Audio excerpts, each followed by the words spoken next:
मैं डॉक्टर भामा अग्रवाल राजीव गांधी राजकीय महिला महाविद्यालय भिवानी की ओर से हिंदी की इस कक्षा में आप सबका स्वागत करती हूँ, अभिनंदन करती हूँ।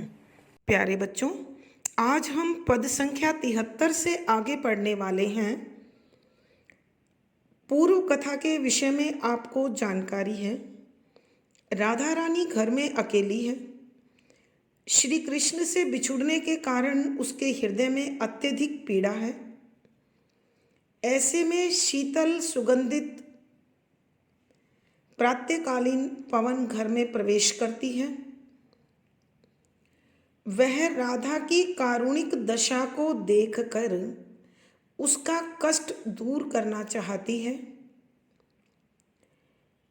राधा को पवन की यह सद्भावना, यह संवेदना पसंद नहीं आती है। वह उसे बुरा भला कहती है। तुरंत राधा को स्मरण आता है कि यह पवन अत्यंत वेग से समूची पृथ्वी पर भ्रमण करती है, तो क्यों ना मैं मथुरा में इसे भेजकर श्री कृष्ण के पास अपनी विरह कथा का वर्णन करवाऊं, ताकि श्री कृष्ण भावुक होकर वृंदावन लौट आए, अथवा यह श्री कृष्ण से जुड़ी कोई अभिन्न वस्तु मेरे पास ले आए और मैं उसे अपने हृदय से लगाकर अपने मन को तसल्ली दे लूं। ऐसा विचार करने के बाद वह पवन से अनुनय विनय करते हुए उसे मथुरा जाने का आग्रह करती है, मथुरा के मार्ग के विषय में समझाती है और मार्ग में मिलने वाले जीव जंतु, मनुष्य, वनस्पति के प्रति उसका क्या व्यवहार हो, इसे अच्छी प्रकार से समझाने के बाद यह भी बताती है कि मथुरा में जब वो प्रवेश करेगी तो मथुरा किस प्रकार का है, उसे कैसा दिखाई देता है, लोगों के प्रति कैसा व्यवहार करना है, इन सब बातों को उसने पर्याप्त मात्रा में पवन को समझाया है। पद संख्या 73 के अनुसार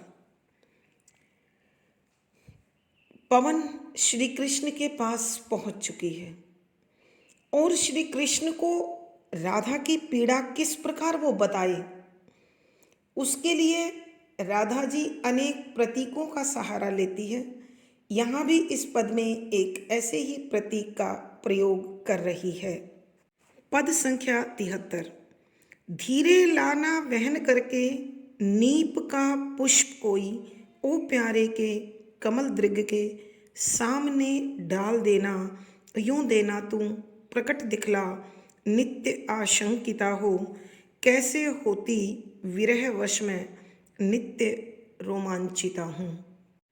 प्रसंग: प्रस्तुत पद हमारी हिंदी की पाठ्य पुस्तक आधुनिक हिंदी कविता में संकलित द्विवेदी युगीन कवि अयोध्या सिंह उपाध्याय हरिओद द्वारा रचित खड़ी बोली के प्रथम महाकाव्य प्रिय प्रवास के छठे सर्ग पवन दूती से लिया गया है।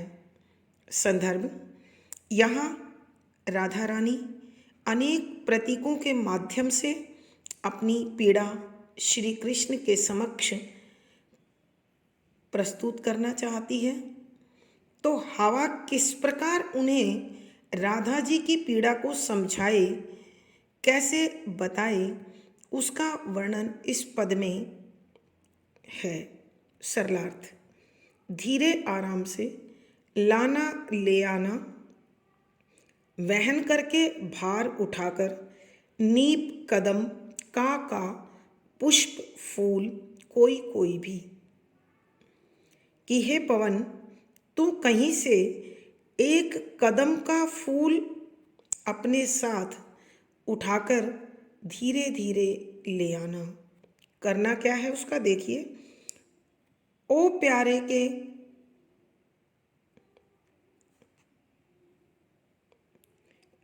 कमल दीर्घ के सामने डाल देना।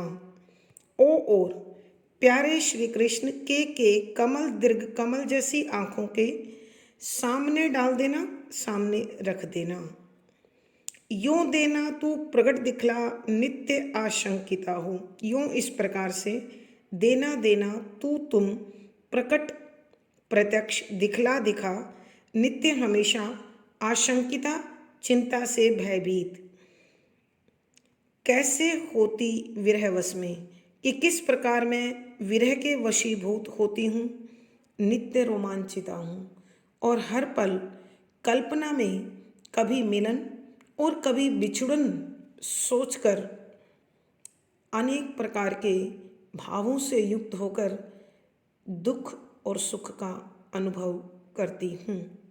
एक बार फिर बच्चों, राधा रानी पवन से आग्रह करती है कि हे पवन, तुम कहीं से कदम्ब के वृक्ष का एक फूल धीरे धीरे अपने साथ उठाकर ले आना और श्री कृष्ण के कमल नयनों के सामने उसे डाल देना। जब वो इस फूल को देखेंगे तो उन्हें मेरी याद आ जाएगी।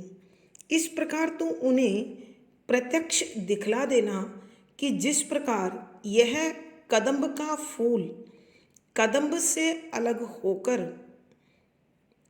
कितना लाचार है, बेबस है, सौंदर्यहीन है, उसी प्रकार मैं भी उनकी चिंता में व्याकुल हूँ, परेशान हूँ, भयभीत हूँ और उनके इस विरह के वशीभूत होकर मैं अनेक प्रकार के कष्टों को सहन कर रही हूँ तथा कल्पनाओं में कभी उन्हें पाने की आशा के साथ भर उठती हूँ और कभी उनसे बिछुड़ने के विरह के कारण निराशा में डूब जाती हूँ। कहने का भावार्थ यह है कि पवन राधा की उस विरह दशा का वर्णन श्री कृष्ण के समक्ष अपनी वाक चातुर्य, कर्म चौतर्य के बल पर करने वाली है। विशेष श्री राधा रानी के विरह का मार्मिक चित्रण हुआ है, शुद्ध साहित्यिक खड़ी बोली का प्रयोग है, वियोग श्रृंगार रस है, माधुर्य गुण है, लक्षणा शब्द शक्ति है, मंदाक्रांता छंद है, गेय शैली है, अलंकार बच्चों देखिए अनुप्रास और मानवीकरण अलंकार है ही, कमल दीर्घ रूपक अलंकार, यों उदाहरण अलंकार, विरहवश पदमैत्री अलंकार आदि अलंकारों का सुंदर सटीक प्रयोग हुआ है। प्यारे बच्चों, पद संख्या 74 पर ध्यान दीजिए। बैठे नीचे जिस विटप के श्याम हो तू उसी का, कोई पत्ता निकट उनके नेत्र के ले हिलाना, यूं प्यारे को विदित करना, चातुरी से दिखाना, मेरे चिंता विजित चित्त का क्लांत हो कांप जाना। प्रसंग पूर्ववत है। संदर्भ, यहाँ भी राधा प्रतीकों के माध्यम से पवन को समझा रही है कि तुम्हें मेरी पीड़ा, मेरी वेदना, मेरी तड़फ का चित्रण करने के लिए जिस पेड़ के नीचे प्रभु हों उसी पेड़ के पत्ते के साथ क्या करना है। देखिए क्या समझा रही हैं। सरलार्थ, बैठे नीचे जिस विटप के, विटप माने होता है बच्चों पेड़, श्याम हो श्री कृष्ण हो तू उसी का, कि तू उसी वृक्ष का कोई पत्ता निकट पास उनके श्री कृष्ण के नेत्र आँखों के ले हिलाना, लेकर हिलाने लग जाना कि हे पवन देख, श्री कृष्ण जिस वृक्ष के नीचे बैठे हों तो उसी वृक्ष का कोई पत्ता अपने साथ ले लेना और उनकी आँखों के सामने हिलाने लग जाना। इससे तुझे क्या समझाना है सुन, यूं प्यारे को विदित करना। यूं इस प्रकार से प्यारे श्री कृष्ण को विदित माने होता है बच्चों जानकारी देना, ज्ञान होना। चातुरी चतुरता से कि हे पवन, इस प्रकार तू अपनी चतुरता से श्री कृष्ण को ये समझा देना। क्या समझा देना? मेरे चिंता विजित चित्त का, मेरे राधा के चिंता, चिंता विजित जीता हुआ, चित्त मन का क्लांत डरकर, दुखी होकर, कांप जाना, भयभीत हो जाना, भय से कांपने लगना। कि इस प्रकार जब तू उस पत्ते को श्री कृष्ण की आंखों के निकट लाकर हिलाएगी और वो कपकपाने लगेगा, तो इस प्रकार तुझे अपनी चतुरता से श्री कृष्ण को ये समझाना है कि वृंदावन में एक राधा है जिसका हृदय चिंता ने अपने वश में कर लिया है, जीत लिया है, और उसका मन प्रतिपल इस विरह के कारण डरा हुआ रहता है, दुखी रहता है, और उसी के कारण कांपता रहता है, घबराया रहता है।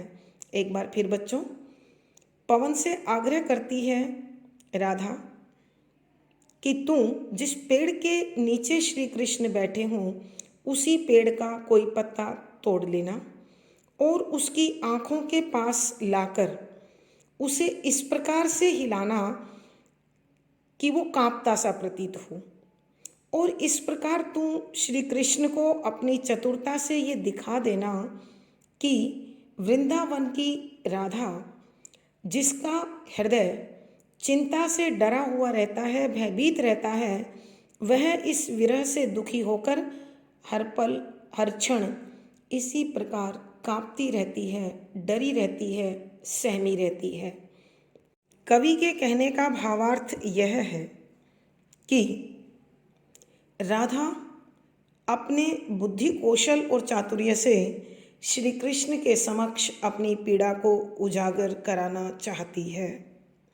विशेष राधा के विरह का मार्मिक चित्रण किया गया है।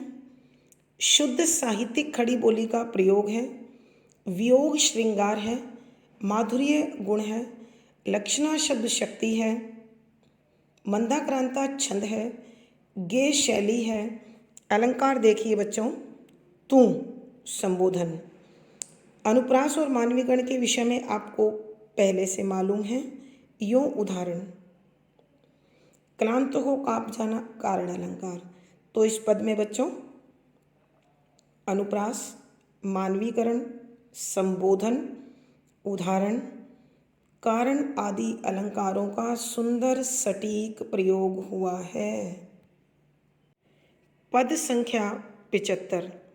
सूखी जाती मलिन लतिका जो धार में पड़ी हो, तो तू पाँवों निकट उसको शाम के ला गिराना।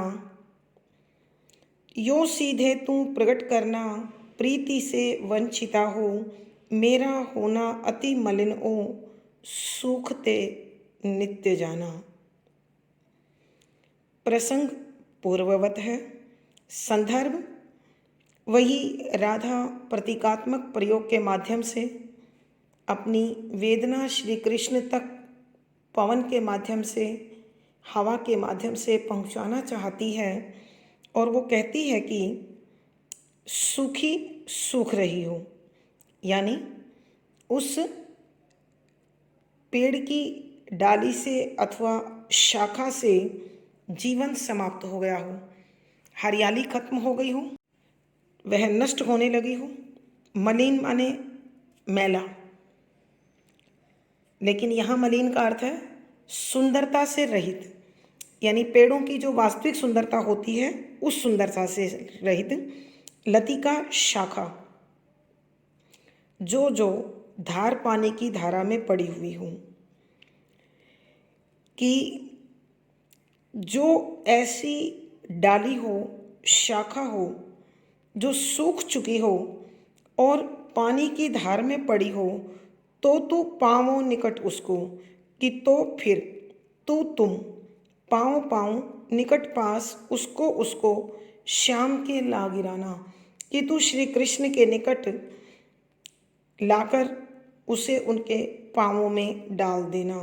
यूँ सीधे तू प्रकट करना, यूँ इस प्रकार से सीधे सीधे तुम प्रकट करना, स्पष्ट दिखा देना, प्रीति से वंचिता हो, कि प्यार से रहित होकर, प्रीति माने प्यार, वंचिता माने से रहित होकर, मेरा होना अति मलिन ओ सूखते नित्य जाना, कि मैं दिन प्रतिदिन, मलिन यहाँ वही है सुंदरता से रहित होना, और सूखते जाना, कमज़ोर हो रही हूँ। देखिए बच्चों, ध्यान से समझने की कोशिश कीजिए। पानी जीवनदायी होता है। किसी भी पेड़ को सुरक्षित रखने के लिए उसे पानी देना बहुत ज़रूरी होता है, लेकिन आप देख रहे हैं पेड़ से अलग हुई शाखा को वह पानी भी जीवन नहीं दे पा रहा है। कहने का अभिप्राय क्या है कि जब हम अपनी मूल तत्व से जुड़े हुए होते हैं तो संसार का प्रत्येक तत्व हमारा सहायक होता है, सहयोगी होता है, जीवनदायी होता है। जिस प्रकार पेड़ से टूटी हुई टहनी जल में होकर भी जीवन नहीं पा सकती, उसी प्रकार परिवार से अलग हुआ कोई भी व्यक्ति सब कुछ होने पर भी सुखी नहीं रह सकता, सौंदर्य नहीं पा सकता। राधा की स्थिति भी यही है कि राधा श्री कृष्ण से बिछुड़ चुकी है, इसीलिए वह संसार में सभी सुख होने के बाद भी श्री कृष्ण की विरह के कारण उन सुखों से कोई आनंद नहीं ले पा रही है, जीवन भी नहीं ले पा रही है, और वो तत्व उसके आसपास होकर भी उसका सहयोग नहीं कर पा रहे हैं। तो एक बार फिर बच्चों इस पद की व्याख्या करती हूँ कि राधा पवन को समझाते हुए कहती है कि हे पवन, देख, कोई पेड़ से अलग हुई डाली जो चाहे धार में पड़ी हुई हो सूखती जाती है। तुझे ऐसी ही किसी शाखा को उठाना है, श्री कृष्ण के निकट लाना है और उनके पांवों के पास उसे डाल देना है। इस प्रकार तू प्रत्यक्ष तौर से उन्हें समझा देना। क्या समझा देना? कि प्यार से रहित राधा दिन प्रतिदिन कमज़ोर और सौंदर्यहीन होती जा रही है। कवि के कहने का भावार्थ वही है बच्चों जो अभी मैं समझा रही थी आपको, कि संसार का कोई भी तत्व हमें अपनों से अलग होने पर हमारी कोई सहायता नहीं कर सकता। इसलिए यदि हमें सुख पाना है, आनंद पाना है और सौंदर्य पाना है तो अपनों के साथ अपनों को समझते हुए रहना चाहिए, तभी सच्चा सुख और सौंदर्य मिल सकता है। विशेष अनुप्रास और मानवीकरण अलंकार तो है ही। मलिन और सूखते जाना यह उल्लेख अलंकार है। कारण बताया है कि प्यार से रहित होने पर कारण अलंकार। तो इस पद में आप देख रहे हैं अनुप्रास, मानवीकरण, संबोधन, उल्लेख, कारण, उदाहरण आदि अलंकारों का सुंदर सटीक प्रयोग हुआ है। बाकी विशेष बच्चों वही है जो हमने पीछे किए हैं। फिर भी एक बार दोहरा देती हूँ। राधा की कारुणिक दशा का, मार्मिक दशा का चित्रण हुआ है। शुद्ध साहित्यिक खड़ी बोली का प्रयोग है। वियोग श्रृंगार रस है, माधुर्य गुण है, लक्षणा शब्द शक्ति है, मंदाक्रांता छंद है, गे शैली है। पद संख्या 76। कोई पत्ता नवल तरु का पीत जो हो रहा हो तो प्यारे के दीर्घ युगल के सामने ला उसे तू, धीरे धीरे संभल रखना, ओ उन्हें यों बताना, पीला होना प्रबल दुख से, प्रोषिता लो हमारा। प्रसंग पूर्ववत। संदर्भ वही प्रतीकात्मक प्रयोगों का सहारा लेकर राधा अपनी विरह दशा को श्री कृष्ण के समक्ष प्रकट कराना चाहती है और समझाते हुए कहती है कि सरलार्थ, कोई कोई पत्ता, पेड़ का पत्ता, कैसे पेड़ का? नवल माने नया, यानी बसंत में, वर्षा ऋतु में पेड़ नव सौंदर्य, नव जीवन, नव यौवन प्राप्त करते हैं।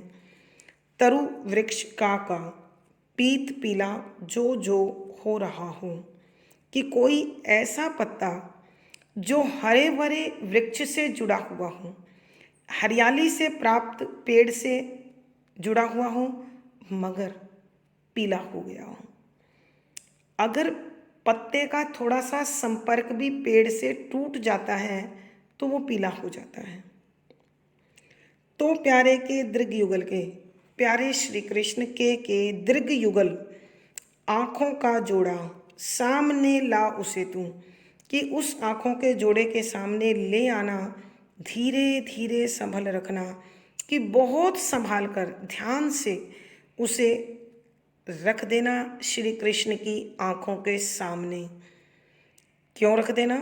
ओ उन्हें यूँ बताना, और ऐसा करके उन्हें ये समझा देना, पीला हो प्रबल दुख से, कि पीली पड़ गई हूँ मैं प्रबल अत्यधिक दुख पीड़ा से। प्रोषिता, प्रोषिता बच्चों साहित्य में दो प्रकार की नायिका होती हैं। एक तो वो नायिका जिसका पति प्रदेश चला गया हो, उसे हम कहते हैं प्रोषित पतिका। एक होती है जिसका पति प्रदेश से लौट आया हो, आगत्य पतिका। तो आपको ध्यान होगा, आपने एक कविता पढ़ी थी पीछे, मेघ आए, उसमें जो नायिका थी वो आगत्य पतिका थी। लेकिन यहाँ राधा ने अपने लिए कहा है कि वो उस नायिका की भांति है जिसका पति प्रदेश चला गया है, और वास्तव में वो वृंदावन में है और श्री कृष्ण मथुरा में। लो की तरह उपमा अलंकार है हमारा मेरा, कि राधा पवन को समझाती है कि हे पवन, तू किसी ऐसे हरे भरे वृक्ष का कोई ऐसा पत्ता लेना जो पीला पड़ चुका हो, और उसे बड़ी संभाल कर धीरे धीरे श्री कृष्ण की आँखों के सामने लाकर टिका देना, रख देना, और इस प्रकार उनके सामने ये प्रकट कर देना कि जिस प्रकार किसी नायिका का नायक परदेश चला जाता है तो वो नायिका धीरे धीरे अत्यधिक दुख सहन करते हुए पीली पड़ने लगती है, उसी प्रकार राधा रानी भी जब से कृष्ण मथुरा गए हैं तब से निरंतर पीली पड़ रही है, सूखती जा रही है, सौंदर्य से हीन होती जा रही है।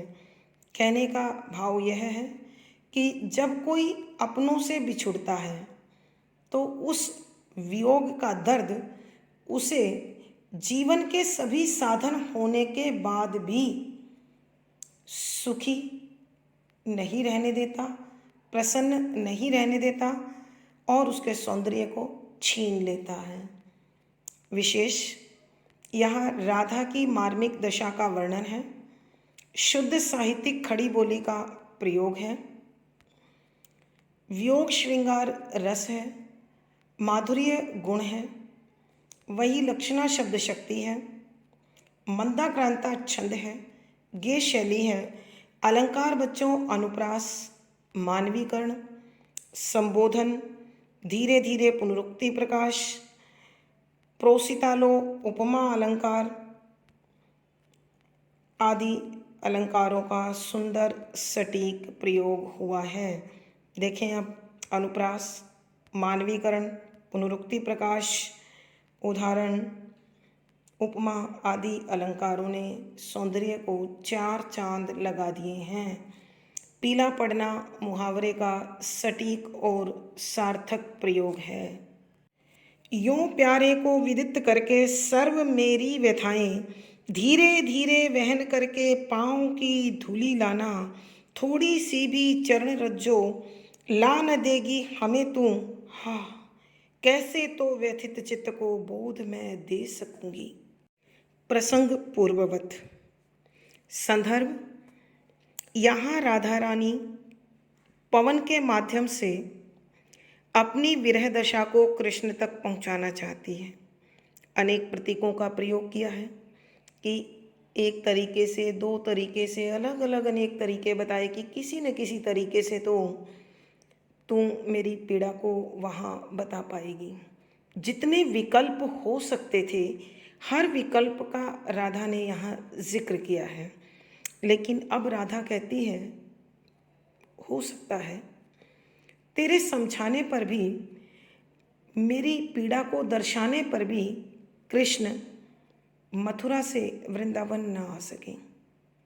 उनका कार्य अभी बाकी हो तो क्या करना कि जो उनसे जुड़ी हुई वस्तु है उसे ही ले आना। ऐसा ही भाव समझाते हुए कहती है सरलार्थ यूं इस प्रकार: प्यारे श्री कृष्ण को विदित जानकारी करके देकर सर्व सारी मेरी मेरी व्यथाएं, दुख, पीड़ा, दर्द से भरी कहानियाँ सुना देना। कि इस प्रकार तू मेरी सारी दर्द भरी कहानियाँ श्री कृष्ण के सामने प्रकट कर देना, उन्हें मेरी पीड़ा का ज्ञान करा देना, आभास करा देना, धीरे धीरे वहन करके, कि धीरे धीरे बड़े आराम से वहन करके भार उठाते हुए पाँव की धूली लाना, कि तू उनके पाँव की मिट्टी मेरे पास ले आना। थोड़ी सी भी चरण रजजो, कि थोड़ी सी भी उनके पाँव की मिट्टी यदि तू मुझे ला देगी तो मैं अपना जीवन बचा लूँगी। लेकिन ला न देगी हमें तू, कि यदि तू हमें लाकर नहीं देगी तो हाँ, अफसोस कैसे रखूँगी मैं अपने आप को। व्यथित दुखी चित्त मन को बोध, संभाल, तसल्ली, सांत्वना मैं दे सकूँगी। कि अगर तुम थोड़ी सी उनके चरण की मिट्टी भी मुझ तक ना ला सकी तो फिर हे पवन, मैं अपने इस दुखी हृदय को नहीं संभाल पाऊँगी, मैं अपने आप को सुरक्षित नहीं रख पाऊँगी। काश तू मिट्टी ले आए और मैं अपने मन को तसल्ली दे सकूं, सांत्वना दे सकूं। एक बार फिर बच्चों, राधा पवन से कहती है कि हे पवन, तू इस प्रकार इन प्रतीकों का सहारा लेकर जो भी तुझे मिल जाए, मेरी सारी पीड़ा की कहानियाँ श्री कृष्ण को समझा देना, बता देना, एहसास करा देना। और तू बड़ी आराम से बहते हुए धीरे धीरे करके उनके पाँव की मिट्टी ले आना। और यदि तूने मुझे थोड़ी सी मिट्टी लाकर दे दी तो मैं अपने हृदय से उसे लगाकर अपने मन को शांत कर लूँगी, समझा लूँगी। लेकिन अफसोस, यदि तू थोड़ी मिट्टी भी मुझे लाकर ना दे पाई तो भला बता, कैसे मैं अपने दुखी हृदय को समझा पाऊँगी, उसे संभाल पाऊँगी, उसे सांत्वना दे पाऊँगी, तसल्ली दे पाऊँगी, अर्थात नहीं दे पाऊँगी। कवि के कहने का भावार्थ यह है कि पवन कोई भी श्री कृष्ण से जुड़ी वस्तु लाकर यदि राधा को दे देती है तो राधा उसी से अपने मन को समझा लेगी, उसी में श्री कृष्ण की छवि देख लेगी। विशेष राधा रानी के पीड़ा या विरह का मार्मिक चित्रण है, शुद्ध साहित्यिक खड़ी बोली का प्रयोग है, वियोग श्रृंगार रस है, माधुर्य गुण है, लक्षणा शब्द शक्ति है, मंदाक्रांता छंद है, गेय शैली है, अलंकार देखें बच्चों, अनुप्रास और मानवीकरण तो है ही। यो प्यारे उदाहरण अलंकार, धीरे धीरे पुनरुक्ति प्रकाश, थोड़ी सी उपमा अलंकार, कैसे प्रश्न अलंकार, अनुप्रास, मानवीकरण, पुनरुक्ति प्रकाश, उपमा और प्रश्न आदि अलंकारों का सुंदर सटीक प्रयोग यहाँ हुआ है। धन्यवाद बच्चों। आज की कक्षा में बस इतना ही। अगली वीडियो में फिर मुलाकात होगी। आशा है आज का पढ़ा हुआ आपको सब अच्छी प्रकार से समझ में आ गया होगा। अपने विचार कमेंट बॉक्स में लिखकर बताएं और वीडियो पसंद आई हो तो लाइक करें, शेयर करें और चैनल सब्सक्राइब करें। धन्यवाद बच्चों। आभार। आपका दिन और जीवन मंगलमय हो, खुशियों भरा हो।